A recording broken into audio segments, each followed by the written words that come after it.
आज हम बात करने वाले हैं इस वीडियो में सीयूटी पीजी एग्जाम 2026 के बारे में। तो उसमें आप लोगों के लिए क्या क्या करियर अपॉर्चुनिटीज हो सकती हैं, किस फील्ड में रहेंगी, आज इस कंप्लीट वीडियो में हम लोग बात करने वाले हैं। तो जानेंगे कि अगर आप सीयूटी पीजी एग्जाम देने जा रहे हैं तो उसके लिए टॉप कॉलेज क्या है, क्राइटेरिया क्या है, एग्जाम पैटर्न क्या होता है, और अगर मैं बात करूं तो इसके लिए करियर अपॉर्चुनिटीज क्या हैं, इन सभी टॉपिक पर आज हम लोग बात करेंगे, जिसमें कि आपको कोई भी डाउट आपके पास ना रह पाए। सारे डाउट्स को आज हम लोग क्लियर करेंगे इस वीडियो में। हेलो साथियों, नमस्कार, कैसे हैं आप सब। आज हम बात करने वाले हैं इस वीडियो में सीयूटी पीजी एग्जाम 2026 के बारे में कि जो बच्चे हिस्ट्री सब्जेक्ट से सीयूटी पीजी एग्जाम देंगे उनके लिए क्या एलिजिबिलिटी क्राइटेरिया है, एग्जाम पैटर्न क्या है और करियर अपॉर्चुनिटीज़ क्या हैं। अगर आप फ्यूचर में अगर आप पीजी कर रहे हैं हिस्ट्री सब्जेक्ट से तो उसमें आप लोगों के लिए क्या क्या करियर अपॉर्चुनिटीज़ हो सकती हैं, किस फील्ड में रहेंगी, आज इस कंप्लीट वीडियो में हम लोग बात करने वाले हैं। तो चलिए आइए हम लोग इस वीडियो को सेशन को स्टार्ट करते हैं और जानेंगे कि अगर आप सीयूटी पीजी एग्जाम देने जा रहे हैं तो इसके लिए टॉप कॉलेज क्या है, क्राइटेरिया क्या है, एग्जाम पैटर्न क्या होता है, और अगर मैं बात करूं तो इसके लिए करियर अपॉर्चुनिटीज़ क्या हैं, इन सभी टॉपिक पर आज हम लोग बात करेंगे, जिसमें कि आपको कोई भी डाउट आपके पास ना रह पाए। सारे डाउट्स को आज हम लोग क्लियर करेंगे इस वीडियो में,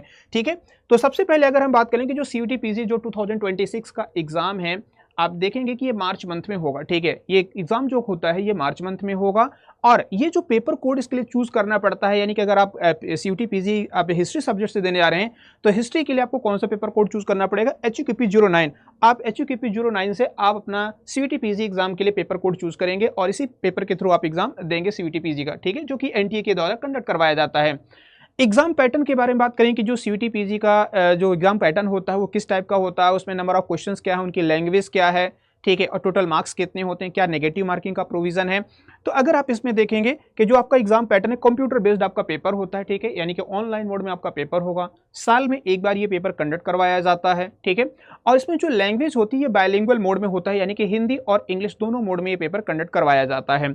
अगर मैं बात कर लेता हूं कि जो टोटल नंबर ऑफ क्वेश्चंस की, तो टोटल नंबर ऑफ क्वेश्चंस जो इसमें होते हैं वो 75 क्वेश्चंस होते हैं, ध्यान रखेंगे, ठीक है। और ये 75 जो क्वेश्चंस होते हैं, एक क्वेश्चन आपके 4 मार्क्स का होता है और जो टोटल मार्क्स होते हैं ये 300 का रहेगा, ठीक है। और इसी में अगर मैं बात कर लेता हूं कि अगर आपने यहाँ पर जो क्वेश्चन अगर रॉन्ग किया है तो रॉन्ग करने पर आपको नेगेटिव मार्किंग का भी प्रोविजन यानी कि पेनल्टी मार्क्स भी आपको लगेंगे। अगर आपका क्वेश्चन करेक्ट होता है तो आपको +4 मार्क्स मिलते हैं और अगर आपने कोई क्वेश्चन रॉन्ग कर दिया है तो उसमें आपको -1 का यहाँ पे डिडक्शन का भी प्रोविजन रखा गया है। और जो ये पेपर आपका करवाया जाएगा, ध्यान रखेंगे, जो ऑनलाइन मोड में पेपर होगा ये ऑब्जेक्टिव टाइप का ये पेपर होगा, यानी कि इसमें आपको MCQs आपको यानी कि MCQ फॉर्म में आपको क्वेश्चन मिलेंगे, ना कि आपको थ्योरेटिकल फॉर्म में। एलिजिबिलिटी क्राइटेरिया की बात कर लेते हैं कि अगर आप सीयूटी जो पीजी एग्जाम है अगर आप देने जा रहे हैं तो इसके लिए एलिजिबल कौन होगा, उसके लिए एलिजिबिलिटी क्राइटेरिया क्या है। तो देखिए, जो मैं आपको बात करूं कि जो अगर आप सीयूटी पीजी एग्जाम देने जा रहे हैं तो इसका एलिजिबिलिटी क्राइटेरिया अलग है। जब आप पर्टिकुलर यूनिवर्सिटी में जैसे आप सीयूटी पीजी एग्जाम देते हैं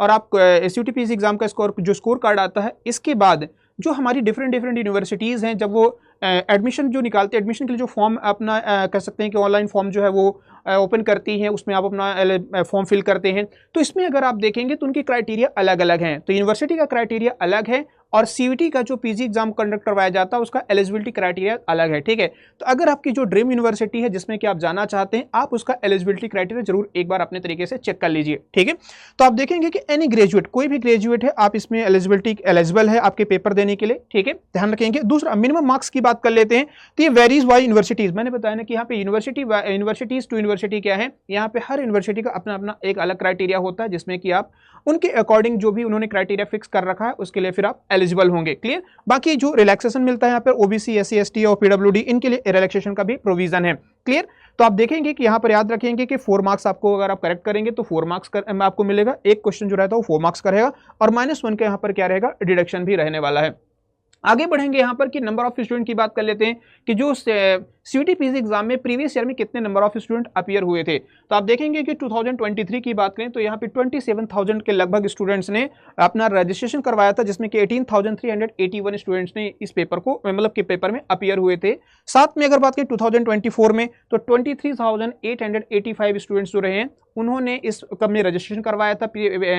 जो कि सीयूटी पीजी एग्जाम के लिए NTA की वेबसाइट पे जाकर उन्होंने अपना रजिस्ट्रेशन करवाया था। लेकिन वहीं पे पेपर कितनों ने दिया, तो 18,422 स्टूडेंट्स ने पेपर दिया था। 2025 की बात करें तो 19,763 स्टूडेंट अपियर रजिस्टर्ड हुए थे और 15,344 ने यहाँ पर पेपर दिया था, ठीक है। तो ये यहाँ पर देख पाएंगे, आपने देख लिया एग्जाम का पैटर्न क्या था, एग्जाम का क्राइटेरिया क्या है और नंबर ऑफ स्टूडेंट जो थे वो प्रीवियस ईयर में कितने अपीयर हुए हैं, ठीक है। और जैसे कि आप जानते हैं कि जो पेपर होता है ये एनटीए के द्वारा कंडक्ट करवाया जाता है, ठीक है। इसकी कंडक्टिंग बॉडी कौन है, तो ये एनटीए है।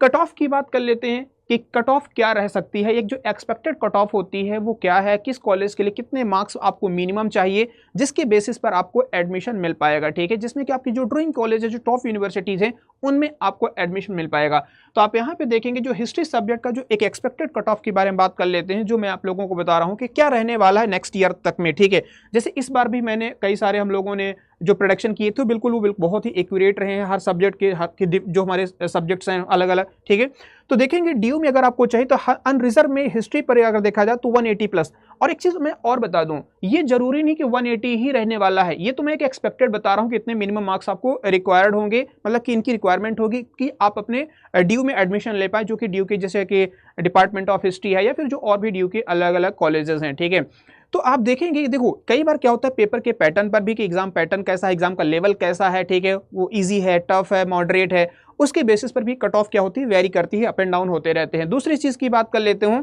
कि जो नंबर ऑफ स्टूडेंट्स हैं वो कितने अपीयर्ड हो रहे हैं, उन नंबर ऑफ स्टूडेंट के स्कोर कैसे हैं, इसके बेसिस पर आप देखेंगे तो जो कट ऑफ होता है वो वेरी करता है, ठीक है। तो एक जो मेरा मानना है कि जो मेरी मतलब कह सकता हूं कि मैं जो एक है ना एक्सपेक्टेशंस रखी है या कह सकते हैं मैंने जो अनुमान लगाया है, उसमें आप देखेंगे डीयू में अगर 180 प्लस लाते हैं तो आपको बेहतर कॉलेज मिल पाएगा, डीयू में एडमिशन मिल पाएगा, ठीक है। अगर ओबीसी की बात करें तो 170, एससी के लिए 160, एसटी 150 और ईडब्ल्यूएस के लिए 175 के लगभग आपको स्कोर लाने पड़ेंगे। मतलब अगर इतना स्कोर आ रहा है, इसके आसपास आ रहा है, तो आप बिल्कुल सेफ जोन में आपको बेहतर कॉलेज मिल जाएगा डीयू का, ठीक है। इसके बाद बात करें बीएचयू में तो बीएचयू का 185, 160 प्लस 140 एससी के लिए, एसटी के लिए 125 और ईडब्ल्यूएस के लिए 165। अगर आपके इतने मार्क्स आते हैं तो मतलब एक सेफ स्कोर रहेगा आप लोगों के लिए नेक्स्ट ईयर में पीजी एडमिशन के लिए, ठीक है, बीएचयू के अंदर। जीएनयू की बात करें तो देखो जीएनयू का जो क्राइटेरिया है यहाँ पे थोड़ा सा डिफरेंट है। यहाँ पे अगर देखा जाए तो जो हिस्ट्री के 3 सेक्शन है, एनेसेंट हिस्ट्री की बात करें, मेडाइवल एंड मॉडर्न हिस्ट्री, तो इनमें अलग अलग जो सब्जेक्ट्स होते हैं, मतलब कि जो पार्ट्स हैं, उनमें आपको यहाँ पर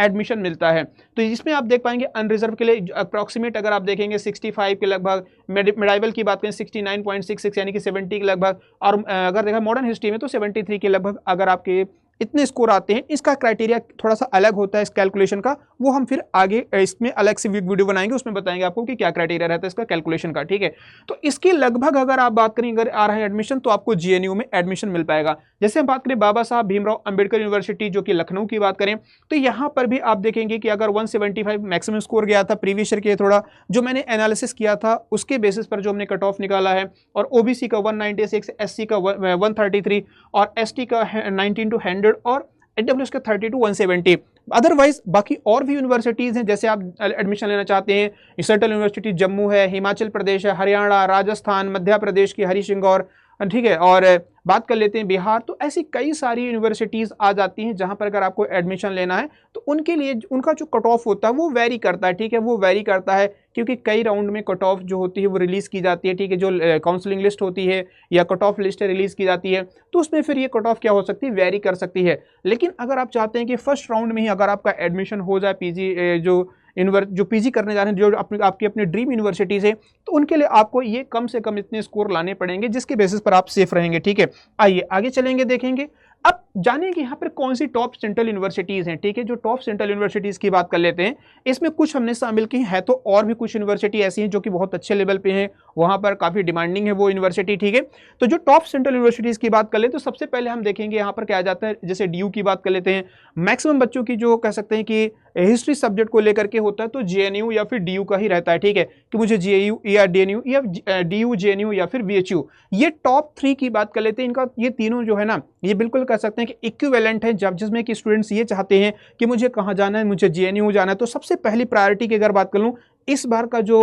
मेरा एक पर्सनल एक्सपीरियंस रहा कि मैक्सिमम बच्चों ने डीयू में तो लिया, उन्होंने फर्स्ट राउंड जो कट ऑफ लिस्ट अभी रिलीज हुई थी सबसे पहले डीयू की, तो उन्होंने डीयू को पहला अपना चॉइस रखा। लेकिन जब डीयू जेएनयू की कट ऑफ लिस्ट आई तो उन्होंने डीयू को क्या कर दिया, तो ड्रॉप कर दिया और वो जेएनयू की तरफ चल गए, ठीक है। तो आप देखेंगे सबसे पहले जो प्रायोरिटी आती है बच्चों की कौन से, तो जेएनयू आ जाती है, इसके बाद डीयू है, बीएचयू है। तो ये आपके टॉप 3 जो है यूनिवर्सिटीज़ हैं, इनमें आपका ये कह सकते हैं कि बच्चों का ये ड्रीम होता है कि मुझे इन यूनिवर्सिटीज़ में एडमिशन मिले। तो अगर आपको इनमें एडमिशन लेना है तो आपको एक बेहतर स्कोर लाना पड़ेगा, ठीक है, जिसका कि मैंने आपको बताया कि अगर जो अभी प्रीवियस स्लाइड में मैंने देखा बताया कि अगर इतने मार्क्स आपके आ रहे हैं तो आपको एडमिशन बेहतर तरीके से मिल पाएगा। इसके अलावा BBU की बात करें, यानी कि बाबा Saheb Bhimrao Ambedkar university Lucknow, Hyderabad central university Hyderabad, central university Punjab, Kerala, Bihar, Tamil Nadu, NEHU की नॉर्थ ईस्ट हिल यूनिवर्सिटी हो गई। तो ये तमाम सभी जो यूनिवर्सिटीज़ हैं ये काफ़ी बेहतर यूनिवर्सिटी में इनका नाम आता है। इसके अलावा पुडुचेरी की बात कर लेते हैं, पुडुचेरी जो सेंट्रल यूनिवर्सिटीज़ है वो भी कुछ मामले में काफ़ी अच्छी है। Himachal Pradesh central university, Jammu university, ये ऐसी यूनिवर्सिटीज़ हैं जहाँ पर कि बच्चे चाहते हैं कि मुझे एडमिशन मिले, मतलब कि मुझे इस यूनिवर्सिटी से अपना PG करना है। तो आपको ये आपके लिए देखिए हैं तो बहुत सारी और भी सेंट्रल यूनिवर्सिटीज़ हैं, पर यहाँ पर जो कोई टॉप प्रायोरिटी बच्चों की हमेशा रहती है उनको मैंने यहाँ पर इस क्राइटेरिया में शामिल किया है, ठीक है। तो ये आपकी टॉप यूनिवर्सिटीज़ आती हैं। इसके अलावा मैंने बताया ना कि बहुत सारी और भी अन्य यूनिवर्सिटीज़ हैं। इसके अलावा आप जाकर के NTA की वेबसाइट पर उन यूनिवर्सिटी को देख सकते हैं, ठीक है, या फिर उसके लिए मैंने अलग से वीडियो ऑलरेडी बना रखी है तो आप उसको भी चेक कर सकते हैं। आगे बढ़ेंगे, देखेंगे कि आपको जब अगर आप PG अपनी CUT PG सॉरी जो PG अपना है हिस्ट्री से अगर आप कर रहे हैं तो इसमें आपके लिए करियर अपॉर्चुनिटीज़ क्या होने वाली हैं। तो इसमें देखो बहुत सारी हैं, ठीक है, मतलब कि डिफरेंट अपॉर्चुनिटीज़ जो हैं वो आपको इसमें देखने को मिलती हैं। जिसमें अगर हम बात करें तो सबसे पहले आ जाता है एकेडमी और रिसर्च की बात कर लें, ठीक है, कि आप अपने कहाँ पर एकेडमिक और रिसर्च में अपने करियर देख सकते हैं, ठीक है, जिसमें कि अगर हम बात करें तो आपके historian, research assistant, archaeologist and museum curator, इन पे आप जाकर के अपने वर्क कर सकते हैं, ठीक है, इस फील्ड में अपना करियर आप देख सकते हैं। सेकंड पॉइंट की बात करें तो आप गवर्नमेंट जॉब हिस्ट्री सब्जेक्ट से आप अपने जो हिस्ट्री ऑप्शनल सब्जेक्ट से आप UPSC की एग्जाम अपना दे सकते हैं, ठीक है, तो UPSC आपके लिए काफी बेहतर रहेगा। स्टेट PCS है, यहाँ पर भी आपके लिए बेहतर अपॉर्चुनिटीज है। SSC आर्काइव डिपार्टमेंट और जो आर्कियोलॉजिकल सर्वे ऑफ इंडिया है, तो यहाँ पर भी आप अपने हिस्ट्री सब्जेक्ट के साथ जब PG करेंगे इसके बाद अपने करियर को आप यहाँ पर देख सकते हैं, ठीक है, आपके लिए बेहतर अपॉर्चुनिटीज होंगी। एजुकेशन सेक्टर की बात करें तो आप असिस्टेंट प्रोफेसर, जैसे कि नेट हो गया जी है ना, नेट के एग्जाम देने के बाद आप क्लियर करने के बाद आप यहाँ पे प्रोफेसर के लिए भी एलिजिबल हो जाते हैं, तो अपना हिस्ट्री सब्जेक्ट के लिए यहाँ पे चूज कर सकते हैं। PGT TGT जो कि स्कूल लेवल पे जो टीचर लेवल होता है जिसकी हम बात करें, है ना, जिस हम लोगों ने स्कूलिंग की, तो वहाँ पर भी आपके लिए बेहतर अपॉर्चुनिटी का PGT TGT टीचर में भी हिस्ट्री सब्जेक्ट से यहाँ पे सेलेक्ट हो सकते हैं और आपके लिए भी एक बेहतर अपॉर्चुनिटी करियर की अपॉर्चुनिटी यहाँ पर भी रहेगी। मीडिया राइटिंग की बात करें तो हिस्टोरिकल जो कंटेंट राइटिंग होती है, आजकल देखते हैं बहुत सारे लोग, है ना, आजकल डिजिटलाइजेशन इतना ज़्यादा हो चुका है कि लोग यूट्यूबर हैं, ब्लॉग बनाते हैं, बहुत सारी चीज़ें, तो आप अपना इसमें भी करियर चूज कर सकते हैं। आप हिस्ट्री आप लिख सकते हैं ना, कोई भी स्टोरी आप इसमें लिख सकते हैं जो हिस्टोरिकल है ना वे में अगर देखा जाए, तो आप यहाँ पे अपना जो कंटेंट है वो कंटेंट क्रिएटर बन सकते हैं हिस्ट्री में, उसमें अपनी वीडियो बना सकते हैं, किसी को जो ब्लॉगर्स हैं आप उनके साथ काम कर सकते हैं, ठीक है, या खुद का अपना भी आप ब्लॉग स्टार्ट कर सकते हैं, या फिर इसमें जो वीडियोस हैं वो आप बना सकते हैं, अपॉर्चुनिटीज आपके लिए रहेंगी। इसके अलावा जर्नलिस्ट आप बन सकते हैं, ठीक है, हिस्ट्री स्पेशली जो हिस्ट्री स्पेसिफिक अगर बात कर लेते हैं तो आपको अपना जर्नलिस्ट आप बन सकते हैं, इसमें भी करियर रहेगा आपके लिए, साथ में एडिटर। तो ये सभी क्या है, तो आप देखेंगे कि यहाँ पर भी हिस्ट्री से PG करने के बाद आपके लिए यहाँ पर अलग अलग अपॉर्चुनिटीज़ देखने को मिल रही हैं। म्यूजियम एंड हेरिटेज की बात कर लेते हैं तो यहाँ पर भी आप बन सकते हैं, टूरिस्ट गाइड की बात कर लेते हैं, ठीक है, इसके अलावा आप देखेंगे तो कल्चरल कंजर्वेशनिस्ट की बात कर लेते हैं। तो ये इस फील्ड हैं, ये डिफरेंट आप देख पा रहे हैं, सो मेनी फील्ड्स की बात कर लेते हैं कि यहाँ पर कई सारे फील्ड हैं जहाँ पर कि आप अपना करियर देख सकते हैं। NGO एंड इंटरनेशनल जो ऑर्गेनाइजेशंस हैं आप इनके साथ भी आप काम कर सकते हैं, ठीक है। तो ये कई सारी आप देख पा रहे हैं कि ऐसा नहीं कि सिर्फ PG कर लेना एक बस लास्ट सोल्यूशन होगा, नहीं, PG के साथ साथ अगर हिस्ट्री में अगर आप PG कर रहे हैं हिस्ट्री सब्जेक्ट के साथ, तो इसके अलावा भी आप इसके बाद बहुत सारे आपके पास क्या हैं रास्ते हैं जिनमें कि आप अपना करियर बना सकते हैं। क्लियर? तो मैंने आप लोगों को यहाँ पर बताया कि आप देखिए किस तरीके से कैसे आप अपने करियर को बेहतर बना सकते हैं एग्जाम CUT PG एग्जाम के साथ, CUT PG करने मतलब कि PG हिस्ट्री सब्जेक्ट से PG करने के साथ साथ आप किस तरीके से CUT PG एग्जाम को देंगे, उसका क्राइटेरिया क्या है और एग्जाम का पैटर्न क्या है, टॉप कॉलेजेस कौन से हैं, और साथ में कट ऑफ भी हमने जाने की कट ऑफ क्या है, इसमें करियर क्या है, ये सारी चीज़ें आप लोग यहाँ पर मतलब कर सकते हैं। तो एक CUT PG जो करना यानी कि जो PG हिस्ट्री सब्जेक्ट से करना एक बहुत ही बेहतर अपॉर्चुनिटी है। ऐसा नहीं है कि बच्चों को लगता है कि PG करना कोई मतलब ठीक नहीं है, लेकिन नहीं, आप PG आपके लिए बहुत सारे मतलब कह सकते हैं कि जो रास्ते हैं वो ओपन कर देती है, वहां से आप बहुत सारी चीज़ों की तरफ आप मूव कर सकते हैं, अपना करियर चूज कर सकते हैं, ठीक है। और जो बच्चे तैयारी कर रहे हैं यहाँ पर मैं आप लोगों को बता दूं कि अगर आप तैयारी कर रहे हैं तो हम लोगों ने आप लोगों के लिए ना यहाँ पर जैसे कि मैं बताऊं कि जैसे जो बच्चे CUT PG एग्जाम की तैयारी कर रहे हैं या करेंगे इन फ्यूचर, तो मैं आप लोगों को बता दूं कि अड्डा 24/7 आप लोगों के लिए यहाँ पर हिस्ट्री सब्जेक्ट के लिए हम लोगों ने आप लोगों के लिए बैच भी लॉन्च किया है। आप हमारे बैच के साथ जुड़ सकते हैं। अगर आप CUT PG एग्जाम देने जा रहे हैं और आपको लगता है कि आप प्रिपरेशन करनी चाहिए, तो मैं आप लोगों को CUT PG अड्डा 24/7 चैनल पर हिस्ट्री सब्जेक्ट यहाँ पे कवर करा रहा हूँ, ठीक है, एप्लीकेशन पे भी और YTs पर भी। तो आप मेरे बैचेस के साथ जुड़ सकते हैं। जो मेरा बैच है यहाँ पर आपके पास 2 बैचेस मिलेंगे। आप अड्डा 24/7 की ऑफिशियल वेबसाइट पर जाएंगे, जिसमें आप देखेंगे यहाँ पर एक तो महापैक आपको मिलेगा और एक आपके लिए अभिमन्यु बैच है जो कि हमारे हिस्ट्री सब्जेक्ट के लिए है, ठीक है। तो मैं पर्टिकुलर यहाँ पर आप लोगों को हिस्ट्री से तमाम सारे रिलेटेड जितने टॉपिक्स हैं हिस्ट्री के सिलेबस के जो CUT PG के, वो तमाम सारा इसमें हम लोग कवर करा रहे हैं, ठीक है। तो आप हमारा महापैक आप ज्वाइन कर सकते हैं और या फिर हमारा अभिमन्यु बैच आप ले सकते हैं। दोनों बैचेस में आपको जो ठीक लगे आप ले सकते हैं। इन दोनों में डिफरेंस क्या है, महापैक अगर आप लेते हैं तो इसमें आप लोगों के लिए तमाम सारे जितने यहाँ पर जो बैचेस हैं वो सारे आप इसमें एलिजिबल हो पाएंगे, एक्सेस ले पाएंगे, मतलब कि ये सारे बैचेस आपको मिल जाएंगे इस महापैक के साथ। और जिसमें आप देखेंगे कि 60 मॉक टेस्ट हैं, 370 के लगभग लाइव क्लासेस हैं इस बैच के अंदर, ठीक है। दूसरी चीज़ की बात करें, अगर आप अभिमन्यु बैच लेते हैं तो इसमें सिर्फ और सिर्फ आप अभिमन्यु बैच की जो क्लासेस सिर्फ वही देख पाएंगे, ठीक है। तो यहाँ पर जैसे कि मैं बात करूँ कि आप इसमें कोड का इस्तेमाल कर सकते हैं। जब इसको आप बाय करेंगे तो इसमें आप कोड का इस्तेमाल करिएगा 8030, ठीक है। इसमें आप क्या करेंगे तो एक कोड का इस्तेमाल करिएगा, यहाँ पर 8030 कोड का इस्तेमाल करेंगे, है ना। 8030 कोड का इस्तेमाल करेंगे और आपको मैक्सिमम डिस्काउंट मिल जाएगा, ठीक है। 8030 कोड का इस्तेमाल करिएगा और इसमें आप लोगों को मैक्सिमम डिस्काउंट मिल जाएगा। जब इसमें कूपन कोड आपसे पूछेगा, है ना, जब आप इस बैच को लेंगे यहाँ पर क्लिक करेंगे और जब बैच को इसमें परचेस करने जाएंगे तो यहाँ पर बाय नाउ में आप जाने के बाद यहाँ पर एक कूपन कोड मांगेगा, ठीक है। क्या है, यहाँ पे कूपन कोड मांगेगा। तो आप इस कूपन कोड की जगह पर आप क्या इस्तेमाल करिएगा, 8030 और अप्लाई करेंगे तो ये जो फीस है ये डिक्रीज हो जाएगी और आप हमारे इस बैच को ज्वाइन कर पाएंगे, ठीक है। यानी कि महापैक, और महापैक लेने के बाद आप सभी बैच के जो एक्सेस रहेंगे वो आपको मिल जाएंगे। आप सभी बैचेस को देख पाएंगे जो कि अभी हैं और इन फ्यूचर आ रहे हैं, 1 साल तक के लिए इसकी वैलिडिटी रहेगी, ठीक है। तो चलिए आज की इस सेशन में जो मैंने आप लोगों को बातें बताई हैं, उम्मीद करता हूं कि जो भी मैंने यहाँ पे पॉइंट्स आपके लिए कवर किए हैं वो सारे के सारे आपके क्लियर हुए होंगे कि जो CUT PG एग्जाम है वो कैसे आप दे सकते हैं, उसका एग्जाम पैटर्न क्या है, क्राइटेरिया क्या है, और साथ साथ में अगर मैं बात कर लेता हूं तो इसमें क्या करियर अपॉर्चुनिटीज हैं। ये सारी बातें मैंने आप लोगों को इस वीडियो के अंदर क्लियर की है, ठीक है। तो उम्मीद करता हूं कि आप लोगों को चीजें समझ में आई होंगी। कहीं कोई कंफ्यूजन, कोई डाउट आता है, कोई आपके मन में लगता है कि कोई क्वेश्चंस हैं, तो आप मुझे कमेंट करके बता सकते हैं या फिर आप मेरी ईमेल आईडी से भी जुड़ सकते हैं। ये मेरी ईमेल आईडी है, ऑफिशियल ईमेल आईडी atul.tiwari@adda247.com। आप मुझे यहाँ पे मैसेज भी कर सकते हैं, क्वेरी कर सकते हैं, मैं आप लोगों को यहाँ पे रिप्लाई दे दूंगा, ठीक है। तो चलिए फिर आज सेशन को यहीं पे ओवर करते हैं और अपना ध्यान रखेंगे। Take care, bye bye.